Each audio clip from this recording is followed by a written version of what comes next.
نہ کوئی غم کرو نہ خوف، خوشیاں مناؤ جنت کی جس کا تم سے وعدہ کیا گیا تھا۔ اللہ کی ربوبیت پر اطمینان جب انسان کو ہو جاتا، میرا رب اللہ ہے، ربی اللہ، انسان کے لیے نہ کوئی کھٹکا، نہ کوئی خطرہ، نہ کوئی خوف، نہ کوئی حزن۔ جو کچھ ہو رہا ہے کس کے اذن سے ہو رہا ہے؟ اللہ کے اذن سے۔ اللہ کے اذن کے بغیر پتہ تک نہیں ہلتا۔ یہ کوئی اندھا بہرا مادہ نہیں ہے جس سے مجھے کوئی خوف ہو۔ اندھا بھینسا چلا رہا ہو اس سے تو ڈرنے کا ہر انسان کو ڈرنا چاہیے، نہ معلوم کس کو ٹکر مار دے۔ لیکن نہیں، اس کائنات کو چلانے والا ایک سمیع و بصیر خدا ہے، وہ جو میرا دوست ہے، میرا ولی ہے۔ اللہ ولی الذین آمنوا یخرجہم من الظلمات الی النور۔ اللہ اہل ایمان کا ولی ہے، ساتھی ہے، پشت پناہ ہے، مددگار ہے، حمایتی ہے۔ بتائیے جسے یقین ہو جائے کہ اللہ میرا مددگار، اللہ میرا محافظ، اللہ میرا پشت پناہ، اللہ میرا حمایتی، اس کے لیے کوئی خوف ہوگا؟ اس سے کوئی ڈر ہوگا؟ میں مثال دیا کرتا ہوں ایک بہت سادہ، پنجاب کے دیہات کی۔ تو بڑا چودھری ہے اور کوئی غریب کسان ہے۔ اس غریب کسان کے جانوروں کو ہر وقت اندیشہ ہوگا چوری کا، کوئی میری بھینس کھول کر نہ لے جائے، کوئی میرا بیل کھول کر نہ لے جائے۔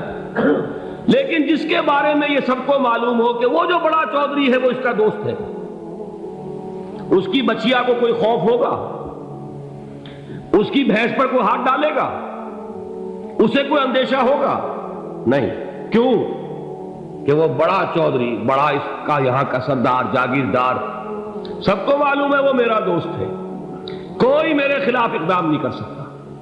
اس دنیا میں یہ چھوٹی سی بات اگر آپ کے دلی اطمینان اور سکون کا باعث بن سکتی ہے تو ذرا تصور کیجئے۔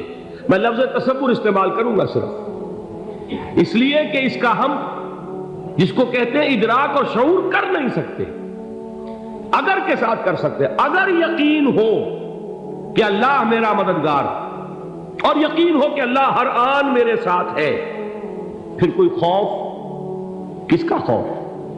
کوئی شے اللہ سے بالا تر ہے؟ کوئی قوت اس سے زیادہ طاقتور ہے؟ کوئی اس کے ارادے کو بدلنے والا ہے؟ کوئی اس کی مشیت کے آڑے آنے والا ہے؟ یہی بات ہے جو حضور نے فرمائی، یہ ایمان کا حاصل ہے لب لباب، کہ دیکھو اچھی طرح اس بات کو ذہن نشین کر لو، اگر تمام انسان مل کر تمہیں کوئی نقصان پہنچانا چاہے نہیں پہنچا سکتے، مگر جو کچھ اللہ نے لکھ دیا ہو، اور تمام انسان مل کر تمہیں کوئی نفع پہنچانا چاہے نہیں پہنچا سکتے، مگر وہ شے جو اللہ نے طے کر دی۔ آپ پھر میں کہوں گا ذرا طاری کیجئے، اسے فرض کیجئے، اسے سوچئے۔ اگر اس حدیث پر ہمارا دل ٹھکا ہوا ہو تو کسی سے ڈر ہوگا؟ یہ مجھے نقصان نہ پہنچا دے، یہ میری رپورٹ خراب نہ کر دے، یہ میری انکریمنٹ نہ رکوا دے، یہ میرا یہ نہ بگاڑ دے، یہ میرا یہ نقصان نہ پہنچا دے۔ اس کا ڈر، اس کا ڈر، اس کا خوف، اس کی خوشامد، اس کے لیے جا کر طرح طرح سے اپنی عزت نفس کو ذلیل کروانا اس کے سامنے، یہ سب کچھ کیوں کرتا ہے انسان؟ جب سمجھتا ہے کہ اس کے ہاتھ میں میرا کوئی نفع ہے، اس کے ہاتھ میں میرے لیے کوئی ضرر ہے، یہ مجھے کوئی غضب پہنچا سکتا ہے، یہ مجھے کوئی نقصان پہنچا سکتا ہے، یہ میرا کوئی کام بنا سکتا ہے، یہ میری کوئی ضرورت پوری کر سکتا ہے، اسی کا نام شرک ہے۔ جہاں آپ نے یہ سمجھا کہ غیر اللہ کے اندر کوئی طاقت موجود ہے، وہی شرک ہے۔ بتوں سے تجھ کو امیدیں، خدا سے نو امیدی، مجھے بتا تو صحیح اور کافری کیا ہے؟ شرک تو یہ ہے۔ جس پر بھی تمہیں یہ خیال ہے، کلمہ ہے یہ کلمہ سوم، لا حول ولا قوت الا باللہ، ذرا اس پر دل کو کبھی اگر آپ تصور کریں، پھر فرض کریں، دل ٹھک جائے اس پر، کوئی طاقت نہیں۔ یہی بات تھی جو شیخ عبد القادر جیلانی رحمۃ اللہ علیہ نے اپنی وصیت میں اپنے بچے سے کہی۔ 11ویں دینے والے ہیں، لیکن حضرت شیخ عبد القادر جیلانی کی وصیت اور تعلیمات کو کتنے لوگ ہیں تم جانتے ہو؟ یہ جن مقامات تک پہنچے ہیں وہ کس چیز کی بدولت پہنچے؟ انہوں نے جو پیغام دیا وہ کیا تھا؟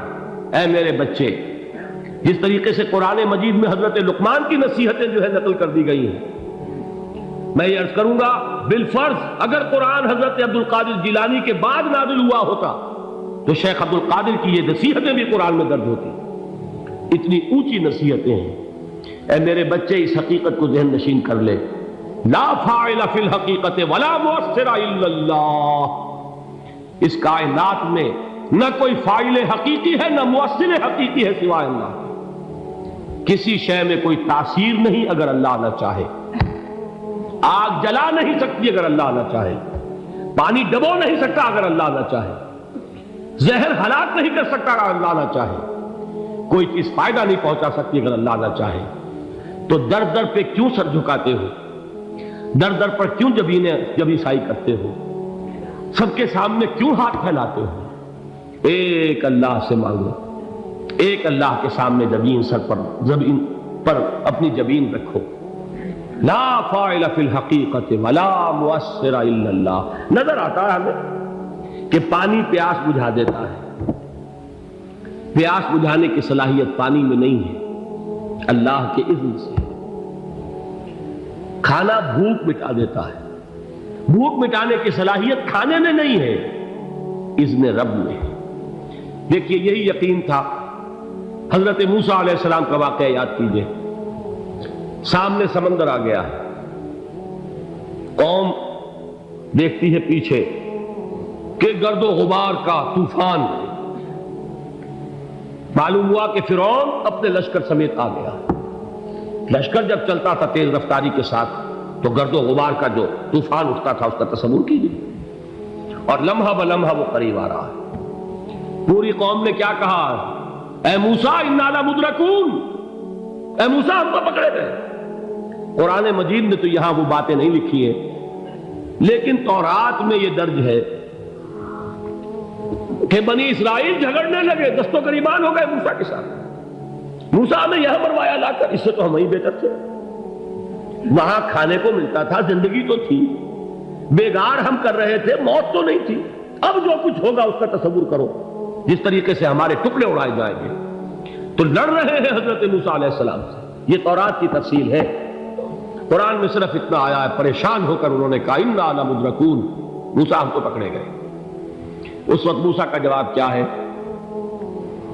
کلا ان معی ربی سیہدین، نہیں، میرے ساتھ میرا رب ہے، وہ راستہ دے گا۔ بتائیے کہاں راستہ نظر آ رہا ہے؟ یہ ہے ایمان بالغیب۔ راستہ نظر نہ آئے تب اللہ پر یقین ایمان ہے۔ جیب میں پیسے ہوں اور تب دل کو اطمینان ہے تو ایمان کس پر ہوا؟ پیسے پر، اللہ پر نہیں۔ جب وسائل و ذرائع نہ ہو اور پھر یقین ہو کہ اللہ مسبب الاسباب ہے، وہ اسباب کا پابند نہیں ہے، وہ اسباب کا محتاج نہیں ہے، اسباب اس کے محتاج ہے۔ اگر یہ یقین ہے تو اللہ پر ایمان ہے، یہ نہیں ہے تو تمہارا ایمان اسباب پر ہے، وسائل پر ہے، ذرائع پر ہے، مادیات پر ہے، اللہ پر نہیں۔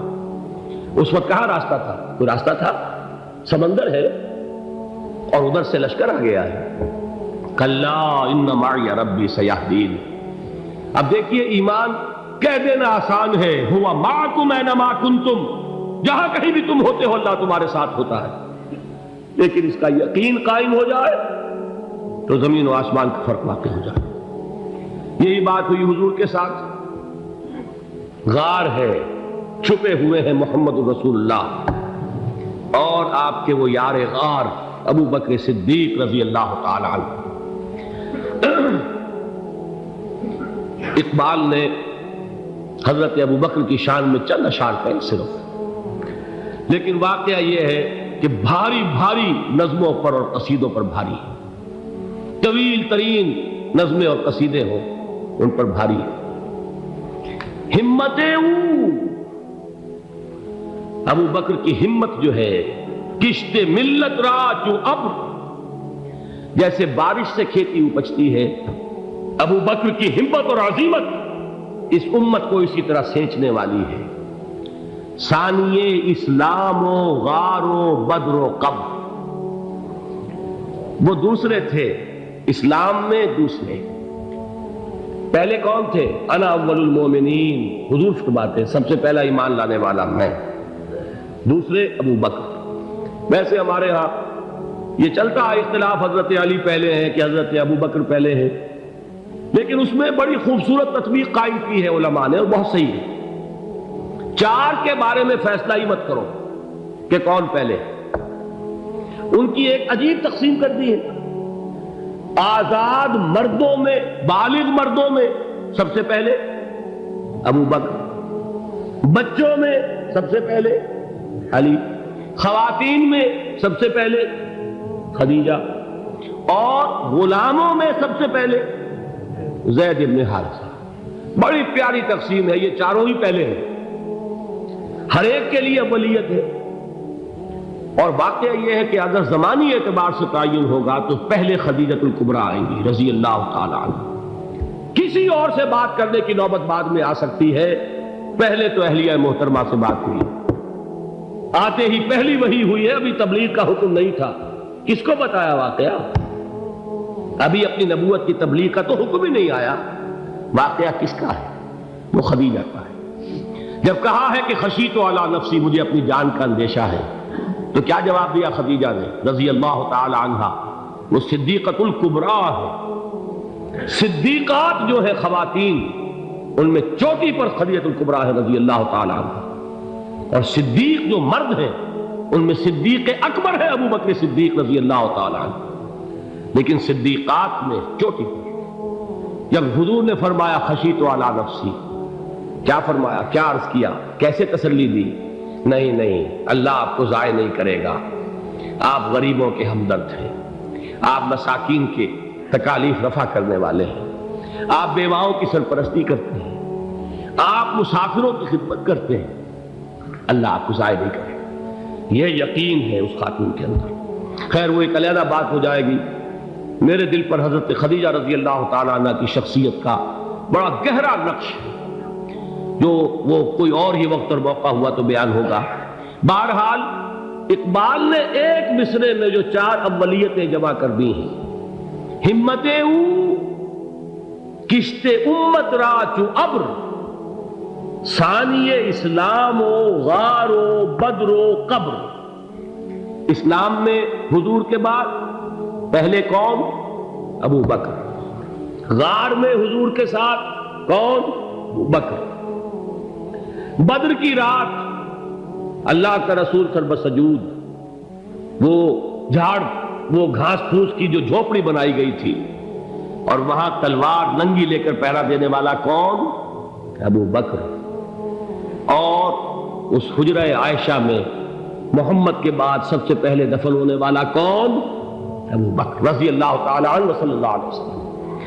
وہ جو معاملہ میں سنا رہا تھا غار ثور کا، حضرت ابو بکر بھی حضور کے خیال سے لرز گئے ہیں۔